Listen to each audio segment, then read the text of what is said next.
Merci, Monsieur le Président. Madame la Ministre, inscrite en 4e année secondaire à l'Institut d'enseignement spécialisé Étienne Meillars à Grivnier, Stacy, Clara et Félicia y suivent les cours de carrosserie. Et la carrosserie, elles adorent ça. Elles s'impliquent comme les garçons, elles donnent le meilleur d'elles-mêmes comme les garçons, elles réussissent comme les garçons. Mais au contraire des garçons, jusqu'à hier, elles n'arrivaient pas toutes à trouver des lieux de stage.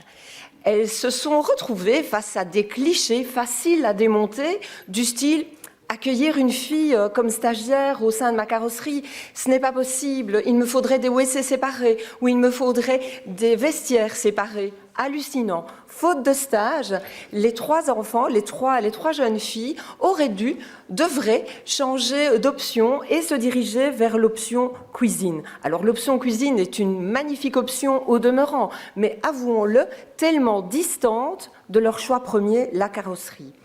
Auraient-elles dû baisser les bras et abandonner le métier de leur rêve? Non, elles se sont mobilisées et les réseaux sociaux ont fait le reste.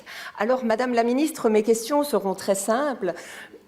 Avez-vous pris connaissance, mais je le sais parce que je vous ai vu réagir directement sur les réseaux sociaux, de cette histoire tout à fait invraisemblable? Comment conscientiser le monde du travail et de l'entreprise à l'égalité des chances? Comment faire pour que demain, plus jamais aucune fille, plus jamais aucun garçon ne doive changer d'orientation scolaire pendant sa scolarité parce qu'il est une fille ou parce qu'il est un garçon? Je vous remercie pour vos réponses. Merci Madame la députée pour votre interpellation. Vous n'êtes pas la seule d'ailleurs, puisque ma collègue Caroline Désir va répondre dans quelques instants à la même question, quelque part. Donc je prends ma part et puis Caroline prendra la suite. Effectivement, j'ai pris connaissance très vite et j'ai réagi très vite sur cet épisode assez inadmissible encore aujourd'hui. Les métiers n'ont pas de sexe, il n'y a pas de raison que des filles se voient refuser d'aller dans la voie qu'elles ont choisie, ni l'inverse d'ailleurs. J'étais à Morage vendredi pour l'inauguration d'une crèche, il y avait un périculteur et c'est très bien comme ça. Si on avait plus, ce serait bien aussi, mais donc les métiers n'ont pas de sexe. Donc le chemin est encore long pour lutter contre les stéréotypes en matière de division sexuelle du travail. Et donc, effectivement, on va devoir travailler à sensibiliser le monde professionnel. Il est prévu, je l'ai déjà dit, mais dans le plan en cours de rédaction, de travailler à la lutte contre les stéréotypes. Mais je pense que ce n'est pas suffisant. On doit pouvoir travailler dès le plus jeune âge et, par exemple, former les accueillantes et les accueillants dans les milieux d'accueil à travailler aussi de manière non genrée. Il n'est pas normal que... C'est de moins en moins le cas, rassurons-nous, mais que les filles doivent jouer à la poupée ou avec des cuisines et que les garçons aient droit aux jeux de construction, ça n'a aucun sens. Tout comme dans l'enseignement, il est normal qu'on puisse aussi former à une lutte contre les stéréotypes qui, pour la plupart du temps, sont même non volontaires. Ça résulte d'une idée culturelle qu'on propage jusqu'à aujourd'hui.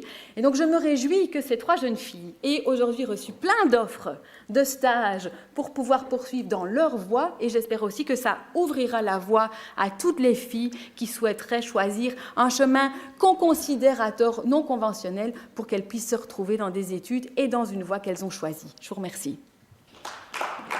Merci, Monsieur le Président. Merci, Madame la Ministre, pour vos réponses qui sont de nature à me réjouir. Je voudrais ajouter une chose, et cela ne vous étonnera pas, mais ça n'étonnera personne. Comme vous, donc, je fais partie de celles et ceux qui pensent que les filles peuvent faire toutes les études et tous les métiers qu'elles veulent. Et j'en suis convaincue, les filles peuvent devenir d'excellentes spationautes, pilotes de Formule 1, électromécaniciennes, ingénieurs, entrepreneurs ou encore d'excellentes femmes du feu. Et, chers collègues, elles peuvent même faire de la politique. Mais si dès les études et dès les stages, on leur met des bâtons dans les roues, là, il faut dire stop. C'est ce qu'on dit aujourd'hui, il faut dire stop aux clichés, stop à la discrimination. Alors, chers collègues, doit-on apprendre à nos enfants à renoncer à leurs rêves en acceptant de subir les difficultés du quotidien et ce genre de stéréotypes, ou doit-on tout mettre en œuvre pour leur permettre de vivre en réalisant leurs rêves? Il est aussi là notre défi à tous, le défi à relever en matière d'égalité des chances, de donner les mêmes chances d'exercer le métier de ses rêves à tout le monde, tant aux filles qu'aux garçons. Je vous remercie.